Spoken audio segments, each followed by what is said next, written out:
Dalam nama Bapa dan Putra dan Roh Kudus. Amin. Allah yang Maha Kuasa dan Kekal, Engkau mengatur segala yang ada di langit dan di bumi. Maka kami mohon dengarkanlah dengan rela permohonan-permohonan umat-Mu dan berilah damai-Mu bagi kami pada zaman ini. Semoga permenungan firman-Mu yang Engkau taburkan, yang akan kami renungkan dan hayati, membantu kami untuk mengubah mindset dan diri kami semakin mengimani-Mu, percaya kepada-Mu, dan kami tetap setia menjadi saksi-Mu. Dengan pengantaran Kristus Tuhan kami. Amin.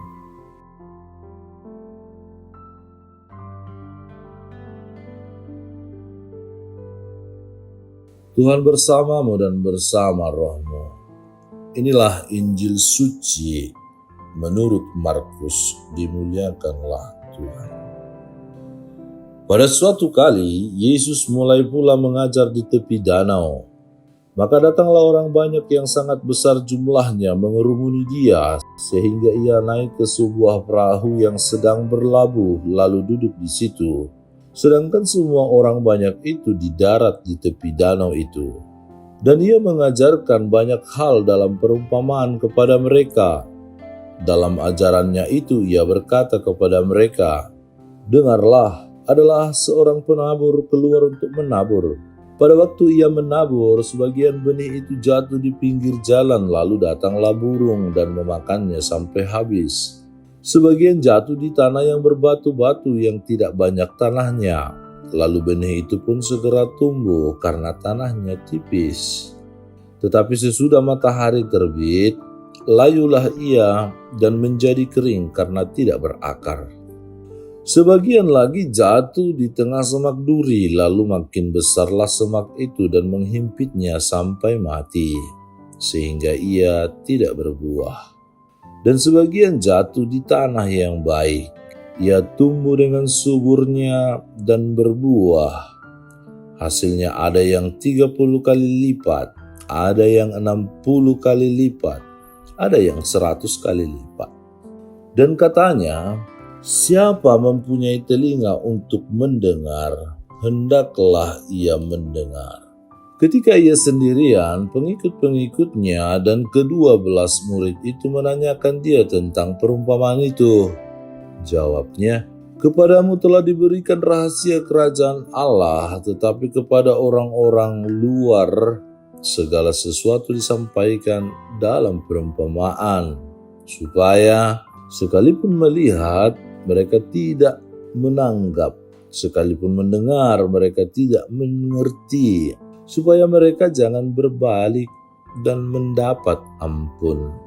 Lalu Ia berkata kepada mereka, "Tidakkah kamu mengerti perumpamaan ini? Kalau demikian, bagaimana kamu dapat memahami semua perumpamaan yang lain? Penabur itu menaburkan firman. Orang-orang yang di pinggir jalan tempat firman itu ditaburkan ialah mereka yang mendengarkan firman. Lalu datanglah iblis dan mengambil firman yang baru ditaburkan di dalam mereka. Demikian juga yang ditaburkan di tanah yang berbatu-batu, ialah orang-orang yang mendengar firman itu dan segera menerimanya dengan gembira. Tetapi mereka tidak berakar dan tahan sebentar saja.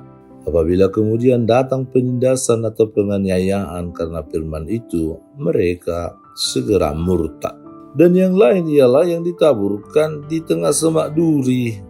Itulah yang mendengar firman itu, lalu kekhawatiran dunia ini dan tipu daya kekayaan dan keinginan-keinginan akan hal yang lain masuklah menghimpit firman itu sehingga tidak berbuah. Dan akhirnya yang ditaburkan di tanah yang baik ialah orang yang mendengar dan menyambut firman itu lalu berbuah. Ada yang 30 kali lipat, ada yang 60 kali lipat, dan ada yang 100 kali lipat. Demikianlah sabda Tuhan, terpujilah Kristus. Saudara-saudari terkasih dalam Kristus Yesus, seorang petani yang hendak menanam akan mempersiapkan semuanya dengan baik karena ia mengharapkan hasil yang sangat amat baik juga tentunya. Ia akan memperhitungkan takaran air dan pupuk yang sesuai. Ia juga akan menggemburkan tanahnya karena tanah yang belum siap untuk ditanami tidak akan bisa memberi hasil yang maksimal. Tanah yang pH atau keasamannya tinggi tentu akan diantisipasi dengan pupuk dolomit untuk menetralkan pH atau keasaman tanah tersebut sehingga tumbuhan itu dapat menyerap unsur-unsur hara yang ada di dalam tanah dengan baik. Sehingga nanti menghasilkan pokok, ranting, daun, dan buah yang berkelimpahan. Ada 4 jenis tanah dalam nas pembacaan kita yang menjadi lahan di mana sang penabur menaburkan benih itu. Pertama, tanah di pinggir jalan di mana benih yang belum tumbuh dilahap oleh burung. Kedua, tanah berbatu di mana benih bertumbuh tetapi menjadi layu karena tidak berakar. Tentu tanahnya sangat amat tipis. Ketiga, tanah bersemak duri di mana semak menghimpit benih hingga mati. Keempat, tanah yang baik di mana benih bertumbuh dan berbuah. Ada yang 30, 60, bahkan 100 kali lipat. Dikatakan dalam Injil benih itu adalah firman Tuhan, sabda Allah. Yesus telah mengajarkan bagaimana Injil itu diterima di dalam hati manusia. Bagaimana benih itu bertumbuh menggambarkan respons kita ketika kita menerima, mendengarkan, menghayati, bahkan melakukan firman Tuhan yang dibacakan, yang diwartakan, yang disabdakan pada momen-momen apapun itu. Ada yang mendengar tetapi tidak mengerti. Ada yang menyimak tetapi ketaatannya hanya euforia sesaat yang menghilang karena tidak berakar dalam hati. Ada yang terguncang karena kekhawatiran dan keinginan panah dari dunia ini. Ada banyak respon, paling tidak ada 4 respons yang bisa menggambarkan reaksi atau sifat atau tanggapan kita terhadap firman Tuhan itu sendiri. Yesus mengajar bangsa Israel lewat perumpamaan karena mereka dapat memahaminya dengan mudah. Ia ingin supaya firman yang disampaikannya tertanam di dalam hati mereka dan bertumbuh hingga membuahkan pertobatan, membuahkan pembaharuan, rekonsiliasi, pendamaian, dan kesembuhan serta keselamatan itu sendiri. Pertobatan sejati datang dari hati yang seperti dilukiskan dalam Injil tadi. Firman yang ditaburkan di tanah yang baik, di hati yang baik, seperti tanah yang subur yang menghasilkan, yakni hati yang mau menerima benih firman Tuhan dengan terbuka, juga meyakini dan mempraktekkannya sehingga firman dapat berakar dengan kuat. Apapun pergumulan dan rintangan yang dihadapi tidak membuat kita jatuh dari Tuhan, tetapi kita tetap bertahan dan beriman di dalam Tuhan. Tidak berhenti di situ saja, kita bukan sekedar mengaku percaya Yesus dan yakin bahwa kita beroleh keselamatan. Sebagai pendengar sekaligus pelaku firman, kita dituntut untuk menghasilkan buah pertobatan, pembaharuan, rekonsiliasi, dan keselamatan itu lewat hidup kita sehari-hari. Karena itu, setelah kita mendengarkan firman Tuhan, maka marilah kita tunjukkan sikap perubahan pertobatan kita yang kita ungkapkan dalam kesaksian kasih kepada semua orang yang kita jumpai, sehingga kita menjadi pribadi-pribadi yang mendengarkan firman Tuhan.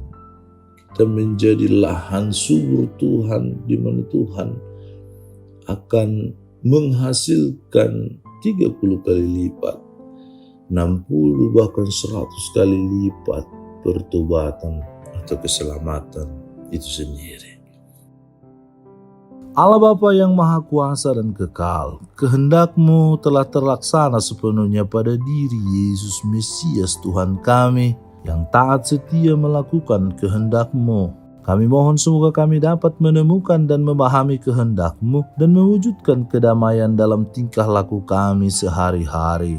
Sebab Dialah Tuhan pengantara kami yang bersama dengan Dikau dalam persatuan Roh Kudus hidup dan berkuasa Allah sepanjang segala masa. Amin.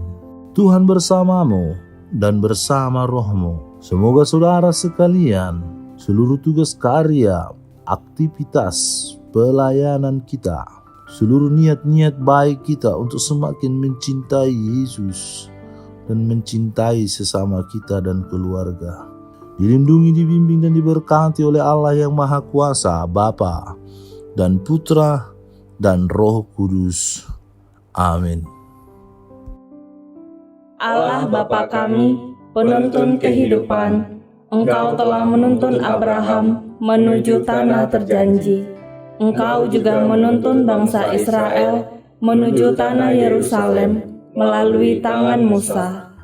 Kini kami umat-Mu keuskupan Padang sedang berjalan bersama dalam sinode kefikepan menuju keselamatan yang Engkau janjikan dalam diri Putra-Mu Yesus Kristus. Tuntunlah peziarahan hidup kami dengan kuasa Roh Kudus-Mu, agar kami tetap tabah, sabar dan setia menghadapi kesulitan dan tantangan hidup. Bimbinglah kami supaya mampu berjalan bersama, saling meneguhkan dalam iman, harapan, dan kasih. Bunda Maria, doakanlah kami putra-putrimu sepanjang sinode kefikepan ini berlangsung. Ya Bapa, Engkau kami sembah dan muliakan, kini dan sepanjang masa. Amin.